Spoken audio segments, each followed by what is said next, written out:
My connection is unstable. Please wait while we try reconnecting. Oh, I hope it picks back up. Choreography. Show me how you take care of business without letting business determine who you are. When the children are fed, but still the voices within and around us shout that soul's desires have too high a price, let us remind each other that it is never about the money. We make choices about how we take care of business, how to make sure that we take care of our needs and the needs of our children. The question is whether or not we can let the song of our soul, our essential nature, guide those choices when fear is singing in our other ear. The question is, which tune do we dance to? Which piper do we pay? Many years ago, I facilitated groups for women who were in abusive relationships. Some were married and some were not. For some, leave meant walking away with the clothes on their backs, with absolutely no money and with the children to support. Others, if they left, would walk away with 50% of assets valued at several $100,000, and everyone, without exception and regardless of their circumstances, talked about financial concerns as the primary reason they were hesitant to leave.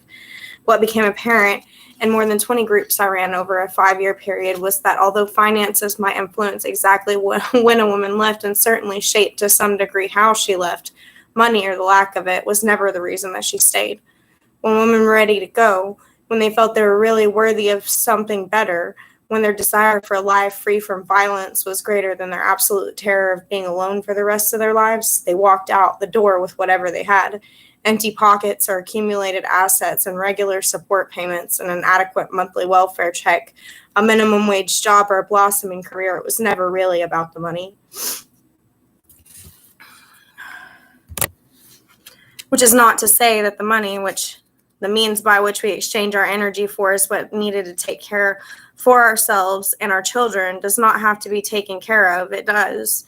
As an idealistic teenager mulling over choices about future work and relationships, I would passionately proclaim money doesn't matter, to which my father, a hardworking lineman who provided for his family, would reply, money doesn't matter so long as you have enough of it. For my father, enough did not mean meant the amount it took to take care of the immediate needs of his family. As adults, we need to know we can take care of this business. Divorced with 2 small children, I decided 15 years ago to do what I love and value, teaching, writing, and counseling focused on spirituality, and to do that in a way that allowed me to be home when my children returned from school at the end of the day, because this was important to me. This meant running my own small business out of my home. I did not expect this choice to be rewarded with boundless prosperity and some kind of cosmic deal. I sat down and figured out how to get people to pay me for doing what I wanted to do. I set my fees by figuring out how much work I would do in a year and how much my sons and I needed to live on, with an eye to what people like me could afford, and was generally being charged for the kind of thing that I offered. I refused to go into debt even when things were tight. When we wanted things beyond basic necessities like a car or vacation, I figured out how to make or save money, or we reduced our expectations. I gave away a little money to those who clearly in greater need than I, and I chose to pay my own bills, which meant not asking for or accepting any alimony or child support, even when my ex-husband made more than I did. My sons spent half of their time with their father, and I felt that since I, an able-bodied woman, all the financial responsibility for me and the half of the financial responsibility for the children I had decided to have was mine. I'm not advocating for these choices as any kind of magical formula for increased prosperity. Neither are they in any way morally superior to other choices I could have made. These are simply the choices that I made. We all have choices, although not always the same ones. Had I been a man or a woman of color, had I been better educated or wealthy or mentally or physically disabled, my resources and therefore my potential choices would have been different. The level of my income was a consequence of both my choices based on what I valued and the societal values at the time.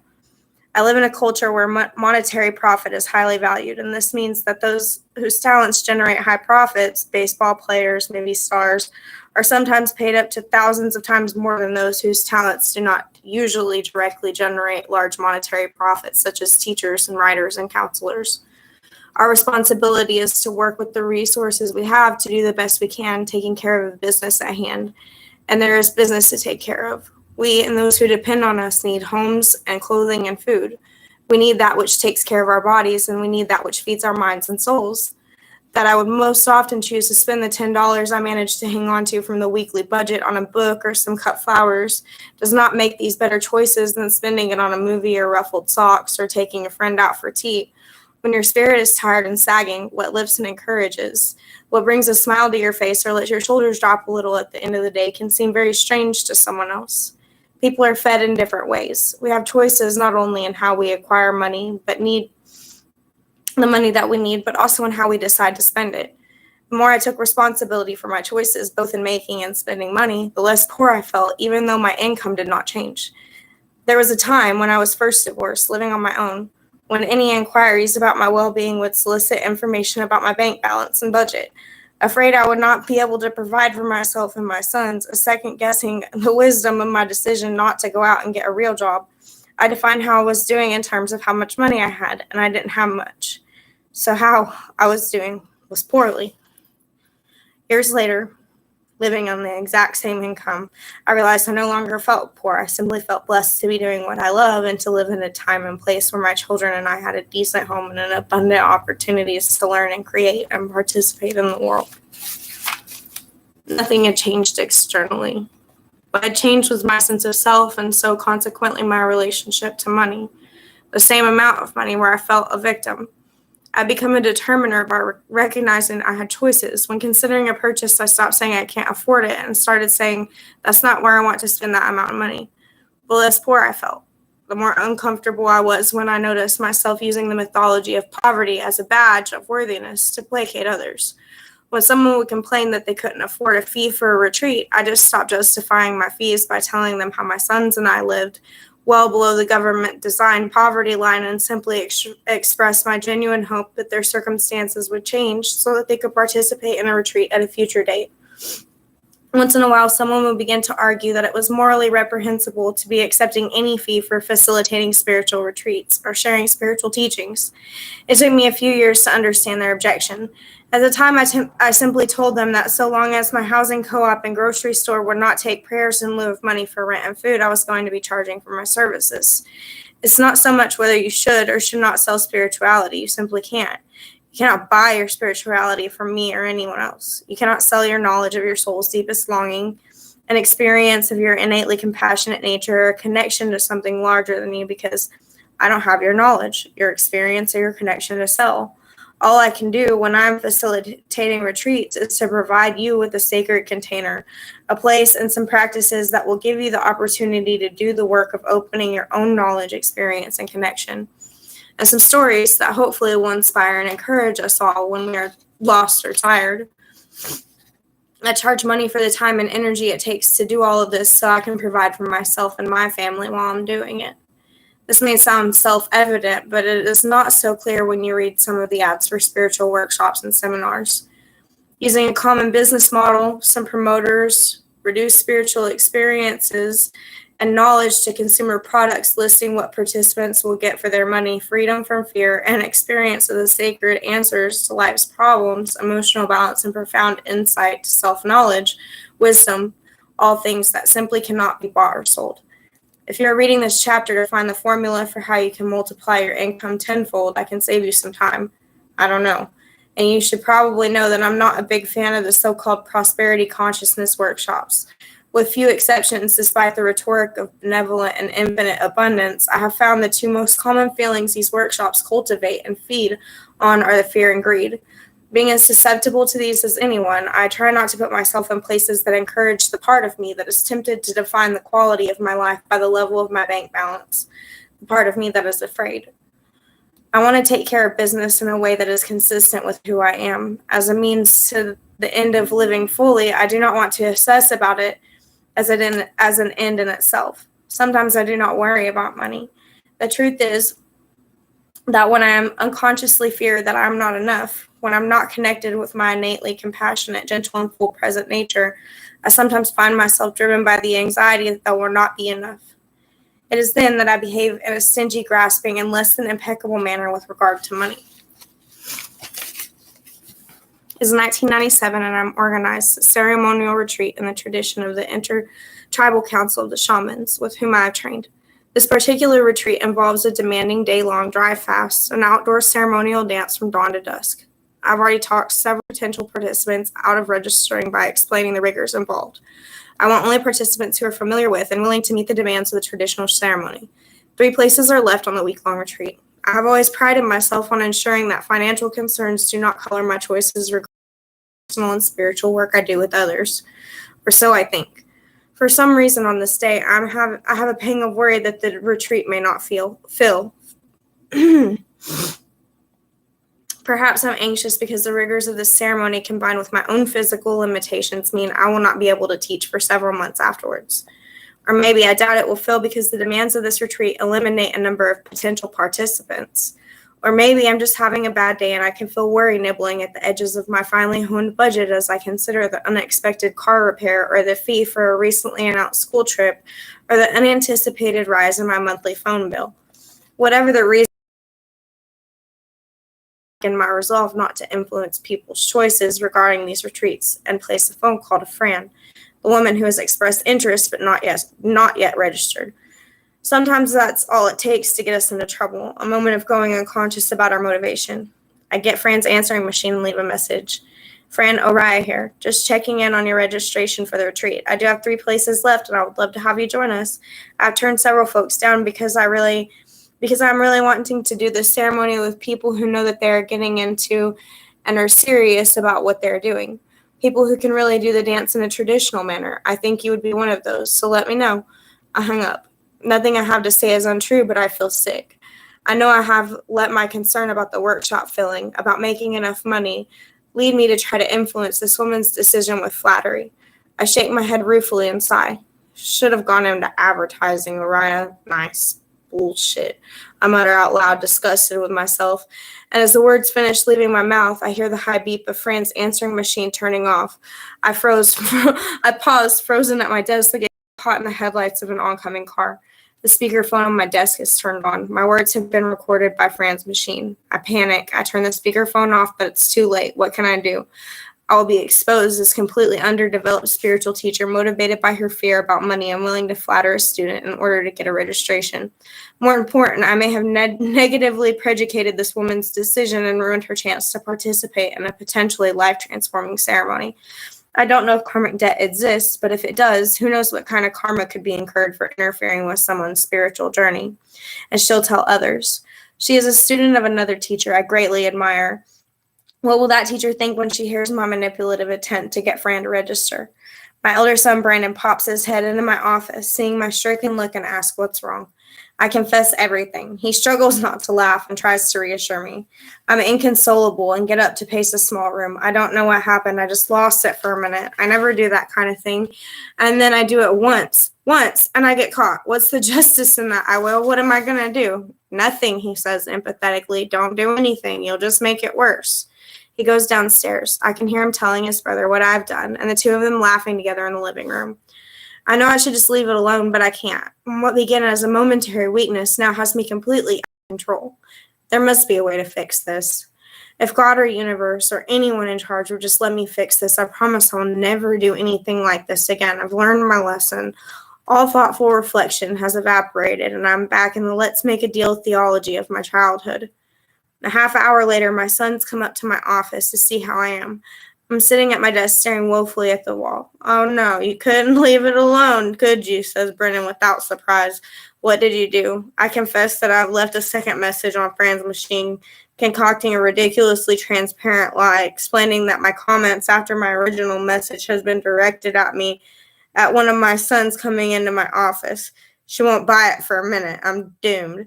Neither Brennan nor Nathan can stop laughing, and there are a few things more gratifying to teenagers than hearing one of their parents admit to the kind of stupidity of which they are regularly accused. Have you learned nothing from watching sitcoms all these years? Brennan shrieks.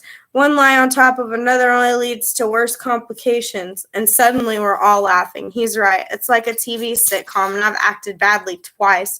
Driven first by concern about money, and then by dread of being exposed as a far less enlightened than I hoped to appear. I've made a complete fool of myself. I laugh so hard tears come to my eyes. So much for being impeccable in my financial dealings. So much for the being So much for being the paragon of truth-telling. Fran calls later to register and tell me she didn't understand my second message. Apparently, my muttered self-commentary did not register on her machine. I can see no point in further confusing her decision to participate with my neurosis, so I tell her it was nothing. I tell her to take her time deciding about the workshop to be sure it is for her. It helps to keep your sense of humor if you really want to see what you're doing and why. I've learned from this mistake, and I'm no longer so sure that I always impeccably separate finances from other teaching concerns. I have not, since this time, told anyone I thought they were suited for a workshop, and I make sure my speakerphone is off when I'm talking to myself at my desk. To take care of business without letting it determine who I am and how I treat both myself and others, I have to be aware of how I am feeling about myself and the world and my place in it. Part of taking care of the children, that includes me, those who depend on me, and the world, is consciously deciding what the children really need. Does each of us really need our own bedroom, bathroom, phone, computer, car? Maybe, maybe not. Beyond the meeting of basic survival needs, there are thousands of choices to be made, and that's all they are, choices. I wanted personal control over my daily work schedule more than I wanted the security of a weekly paycheck and a benefit plan, so I chose to run my own business rather than work for someone else. I wanted financial independence and a life that involved with the examination of spirituality more than I wanted the things a higher income would have bought me. And had I accepted child support or worked in another field? Choices, just choices. Over the years, hundreds of men and women have told me their dreams and how they long to change their job or pursue their art, live in another country, or leave their marriage, but they can't because they do not have the money. Knowing that business does not have to be taken care of, the children do need to be fed. I would work with them to look at how they could live what they had declared in their soul's longing and still take care of business. I'm a practical woman, and over the years, I've realized that this valuable problem-solving process was not so much about finding a practical way to make dreams come true as about taking a necessary step to seeing that with very few exceptions, it was never really about the money. It was about the choices influenced by personal preferences and sometimes dictated by fear. Money is always a stand-in for something else, often convenient stand-in. It beats having to haul my books around so I can exchange them for groceries or gasoline or movie tickets. And maybe because it was always intended to be a stand-in, it is easy to let it stand in for whatever we fear we won't have enough of, don't deserve, or can never have. All you have to do is visit a divorce court and watch estranged husbands and wives give more than their combined incomes to lawyers in an effort to extract payment for all the loving, honoring, cherishing withheld or refused. But the truth is, money is a poor replacement for the love or intimacy we want, and for the spirituality or creativity we long to live more fully. And we know this, but each of us has our own fears about worthiness and our own fear that we will not be enough. And so we reach and sacrifice and sometimes fight for money and what we think it will buy: security, respect, power, freedom, and hope it will compensate for what we fear we're not. What would you do if you knew you were enough just as you are today? If you really knew, that you were in your essential nature of a compassionate, gentle being capable of being fully present with yourself and the world, would you trust yourself more? And how would that trust affect your choices about how to take care of business and how to get and spend your money?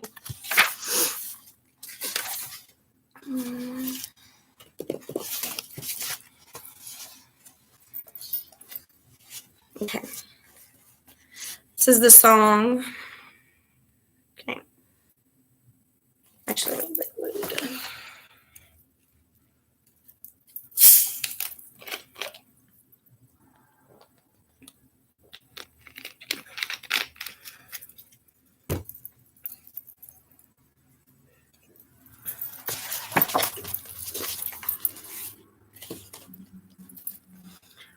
Show me how you offer to your people and the world the stories and songs you want your children's children to remember, and I will show you how I struggle, not to change the world, but to love it. When I was 15 years old, I wrote, I want to live my life. I want to live so that my life reflects the God that I know. How we live our lives is a story we chose to tell for our children's children to remember.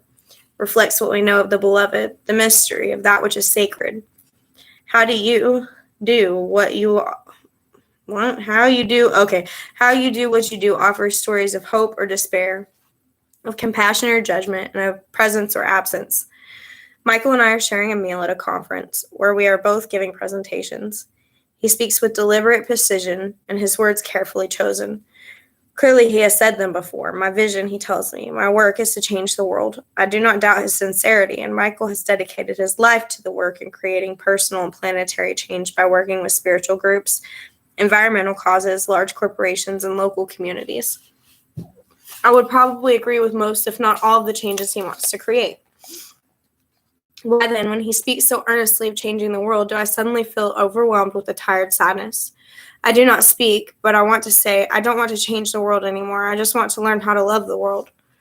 The world will change, is changing all the time, and I want to be a conscious part of that change, but I feel behind Michael's certainty and the words I might have once said myself, a drivenness, I suspect, masks a terror in us both that we can never do enough or be enough.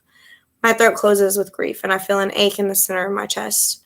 I've spent long hours pondering my work in the world and trying to decide what I want to do with my life that will make the greatest contribution. And each time I go to the grandmothers, the elders who have been my teachers for so many years, questioning if I should teach or write or speak or do something entirely different, their gentle but adamant response is always the same. It doesn't matter, Oriah. It doesn't matter what you do. It matters how you do whatever you choose to do. I suppose if I were a fully enlightened being, I would be able to do absolutely anything and be happy offering who I am to the world. I'd be consciously compassionate and fully present, whether I were making a meal or writing, washing the car, or giving a talk, doing laundry, or studying. If I were a fully enlightened being, I imagine I would be as content and open-hearted planting trees or delivering mail or going to political rallies as I am writing or studying. I would be as present and compassionate waiting on customers at the corner store as I am facilitating a process of self-discovery for retreat participants. But I'm not a fully enlightened being. I'm a human being with likes and dislikes, gifts and talents and challenges that change with time. My preferences do not make writing more important than tree planting or mail delivery or political rallies. Neither do they indicate that facilitating retreats contributes more to the world than waiting on customers at the corner store. If I were able to be more present and compassionate with the store customers than I am with the retreat participants, I would make a greater contribution to the world working in a store than leading another retreat. It is not what we do, but how we do whatever we're doing that makes a difference.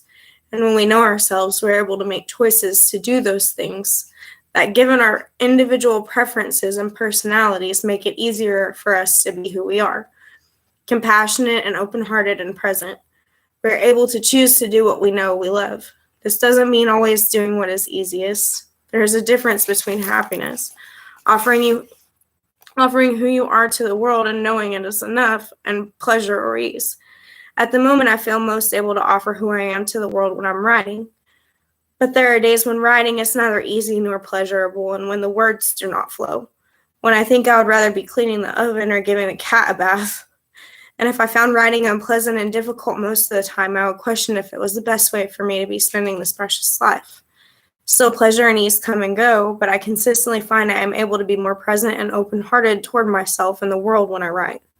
So I write. Each of us chooses the stories we will weave into the culture of our families and our communities and our world by how we do whatever we do. How we do reflects the song we hear inside. What we believe to be true about our essential selves, and this is a song we teach our children regardless of what we tell them. In both my writing and speaking, I tell stories. I choose the stories that remind me of who we really are and of how our essential nature makes us capable of great compassion, courage, and wisdom. But sometimes, often, a story chooses me. Sometimes it's a story I've dismissed as too small and ordinary to share, a story I fear might be judged as lightweight or not spiritually meaningful. A story that simply refuses to go away and give ground on the page of stories, the great teachers and leaders, and finally I surrender to the story that wants to be told, and in telling the story I listen for the song that it sings, and the dance it teaches me. In the medicine teachings of the elders with whom I've trained, love is a catalyst energy, that which transforms us, and so, of course, it is a love story. At 45, I've reached a point in my life when the ache for a mate was a comfortable longing I could revisit. I was no longer sure what I had been looking for from relationships over the years, but I suddenly had faith I would recognize it if and when I saw it. I had been celibate by choice, although not always contentedly, for almost 5 years, and then one day a letter arrived. The writing on the envelope looked familiar, and inside the note said, I was staring outside my window at work, wondering how you were. I put your name into my internet search engine and found this address. Really been 30 years? At the bottom of the letter was a name I had not thought of in years. In 1970, when I was 15 years old, I went on a church-organized canoe trip for teenagers in Algonquin Park. For 2 weeks, I spent most of my time paddling a canoe and talking endlessly with Jeff, a bright, gawky 17-year-old who built telescopes, took photographs, composed beautiful piano music, and wrote poetry. And for the first time in my life, I fell in love. Like most 15-year-old girls, I felt I had been waiting for love forever, and I expected it to be like it was in the movies, being swept off your feet by someone who is more godlike than any 17-year-old boy could ever hope to be. Instead, it was finding yourself walking beside your best friend. It was like suddenly being connected to someone lung to lung, finding yourself barely about to breathe without the contact. Jeff's family lived in Niagara Falls, 400 miles south of my home in northern Ontario. And after the canoe trip, we wrote dozens of long letters to each other and saw each other 3 or 4 times over the next 2 years when my family went south to visit my grandparents, or when I could convince my parents that attending a church youth retreat in southern Ontario was critical for my spiritual development. But in all that time, he never kissed me. I know it may seem silly to say now, but it broke my heart, and the first time your heart is broken, just like every other time to come, pain sears through you. I remember one night in particular, I was attending a conference in Niagara Falls, and the two of us went for a walk. The evening air was crisp and cold, and the dark sky gleaming with stars, and every branch of every tree brushed with a fine layer of snow that sparkled from the lights around the park. We walked through the snow, and when he reached for my hand, I thought, this is it.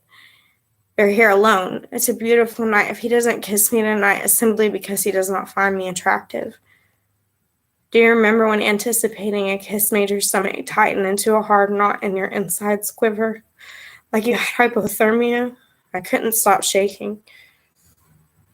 I felt that there was a good chance I might pass out over just a kiss, and I was equally afraid that the kiss would happen and that it wouldn't, worried that I might have bad breath or just be a very bad kisser.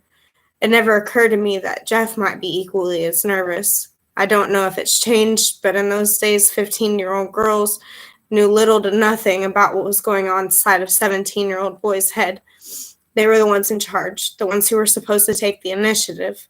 Now, having been privy to small bits of the anguish and uncertainty felt by my 2 young teenage sons, I know better. But 30 years I felt any of what I felt, if the endless conversations of long letters had meant to him a fraction of what they had to me, he would simply kiss me. So when he moved away from me without touching me, I just stood there in the middle of the park and felt my heart drop down inside of my body and break like a small raw egg somewhere in the bottom of my boots. I started to cry and walked back to the conference center alone. After that, the letters between us got more and more infrequent. It sounds like such a little thing, the disappointment of not being kissed, of believing I'd been mistaken about the feeling between us. Everyone has their first love and their first heartbreak. It's part of life, but I wonder if we're too easily disregard the effect that these early woundings have on our heart. As Arthur Anne Lamont says, there is only one way to move through grief, and that is by grieving. But at 15, I had no idea how to do that. I just wanted to diminish the pain as quickly as possible and to protect myself from similar heartache in the future. So for months after I walked away from Jeff in the park, I would give myself a lecture each night before falling asleep, ruthlessly telling myself that I simply had to face the facts, that people were not going to be drawn to me, and that's just the way that it was. I simply was not attractive and would have to find other ways to win over those with whom I wanted to be close. I'd have to work at it. And then begin years of believing that I had to earn love, of guarding myself against receiving what was freely offered, and how easy it was to believe that there was something inherently and basically wrong with me. When I read Jeff's unexpected note 30 years later, none of this came to mind. I was just delighted to hear from an old friend and wanted to give him a call to catch up on our lives. We swapped vital statistics, and he had been married and was now divorced. He has still had hair on his head and was no longer skinny. He still composed music, took photographs, and played piano, wrote poetry, and built telescopes. As a printed cricket circuit board designer, he had fulfilled one of the dreams he had talked about as a teenager, to have something of his own design up in space. I promised to send him a copy of the book I had written, and we agreed to get together for dinner sometime in the near future. The next day, I couriered Jeff a copy of the book and waited.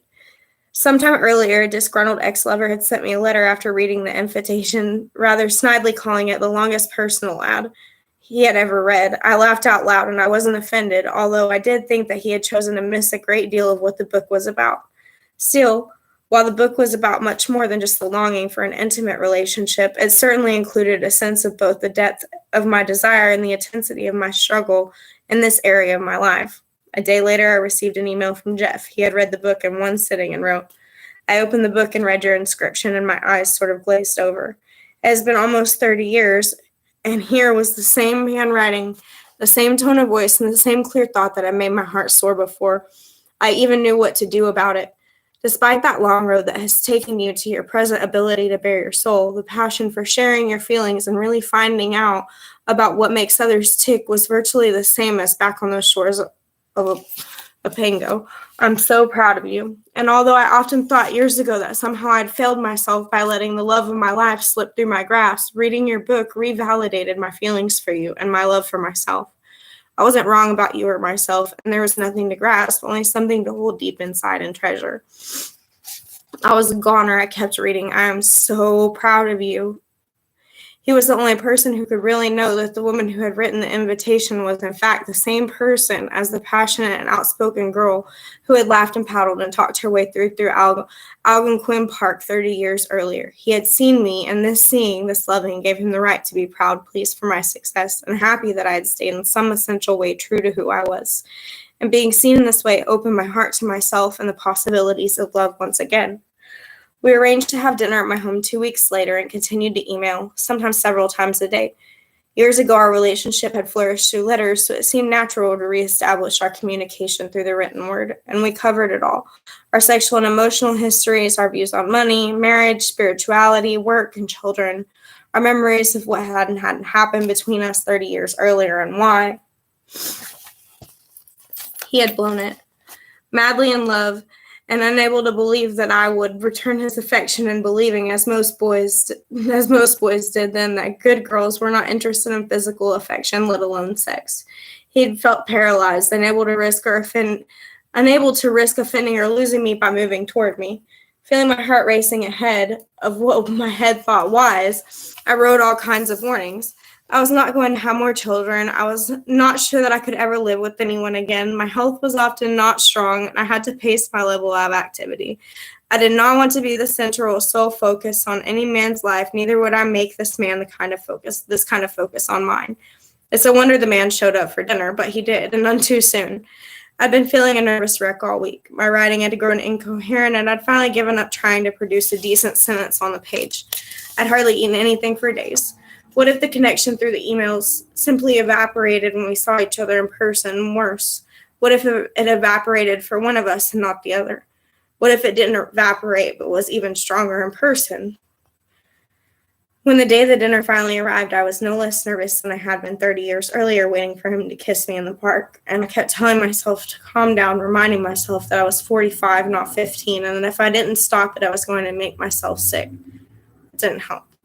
When I heard the doorbell, I honestly thought I might pass out from lack of oxygen, and my body seemed incapable of comprehending my brain's command to breathe.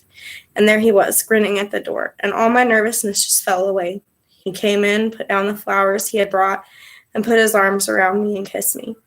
Pulling back, looking at me and laughing, he said, "There, that was probably the most important kiss of my life, and it only took me 30 years to get to it." That first night when he came for dinner, he was fearless. He told me, "It was always you, Oriah. If a genie had popped out of a bottle and said you can spend the rest of your life with any woman on the planet, it would have been you." This, of course, terrified me. For the next few months, we had a wonderful time together, punctuated by my panic, my fear, and after all I had said I wanted, I just couldn't do it. I couldn't be in an intimate relationship and do my work, take care of my health and my sons, and still find time for myself. Despite the wonderful time we had together, I could work myself into a lather between visits, thinking about how different our lives were and how little we had in common. I smiled about going to see his family and then had a lovely time. We arranged to rent a cottage together for 3 weeks in the summer, and then I told him that if we didn't last that long, I could always buy him out of his half or we could split the time. I told him I loved him and then kept one hand on the doorknob just in case. And through it all, he just simply refused to stop loving me. He told me once during one of my "what was I thinking, I can't do this" panics, "All right, if you really ever feel that it is bad for you to be with me, then I will go. I think being together can make your life and your work easier, but maybe I'm wrong.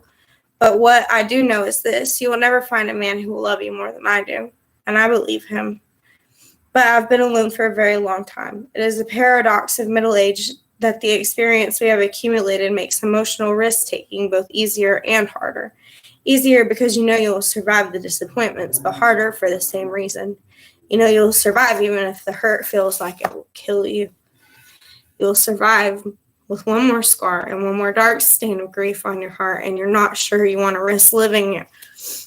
With one more place on your body and soul that will ache when the rains come, reminding you of what was once hoped for, promised.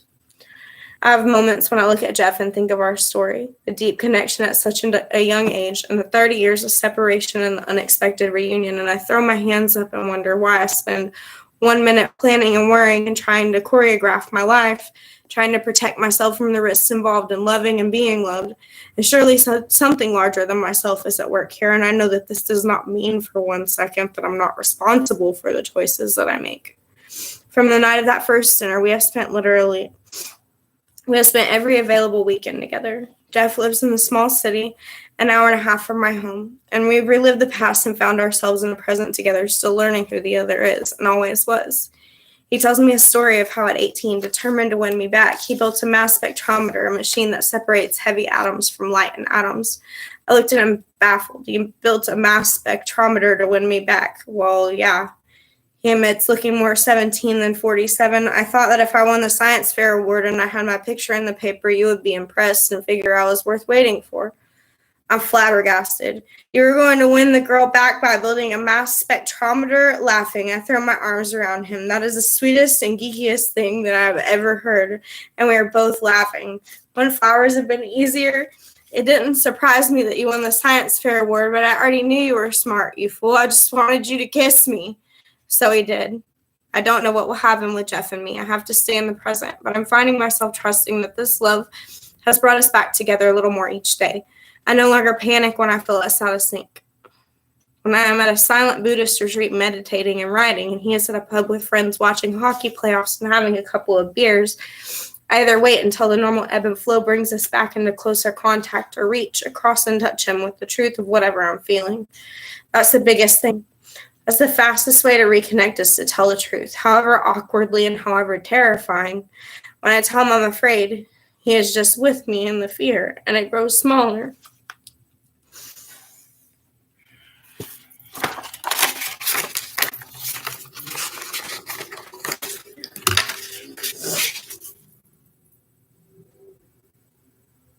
And together we figure out what each of us needs and what we need together, and then I find myself able to write or say I need Friday night to myself without fearing that he'll move away or moving closer than I can bear at the moment. On one occasion, having told him once again of my reservations and my lofty hopes and dreams for relationship, I said as if confiding a well-kept secret, "You know, there are easier women to love.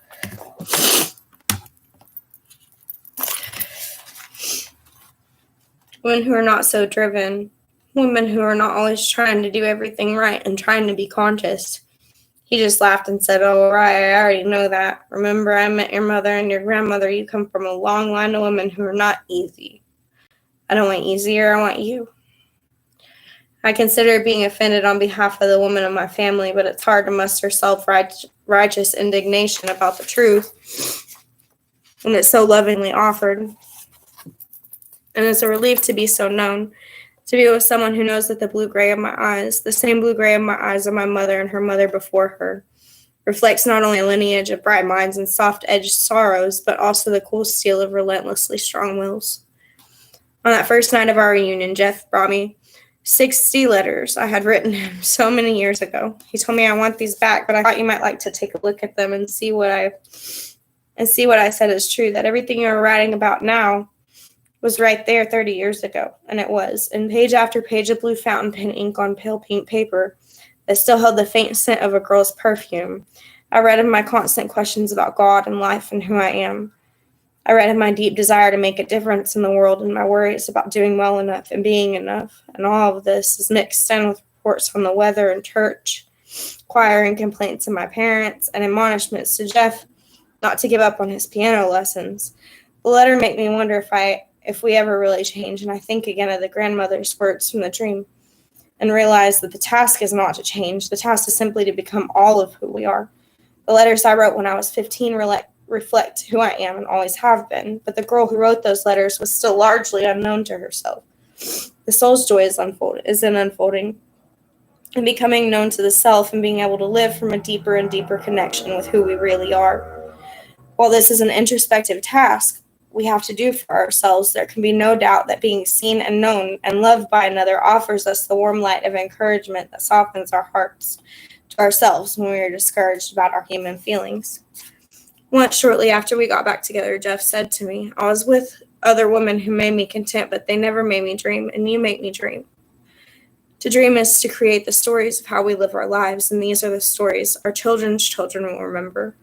I write with as much honesty and frankness as I can because I want to offer stories of being present with what is. I recite poetry when I speak because I want to offer beauty and power of art to remind us who and what we are, and I share personal stories because I want to concrete a story of intimacy and cultivate our capacity for compassion in dealing with our human feelings. I tell love stories because I want to learn how to love well.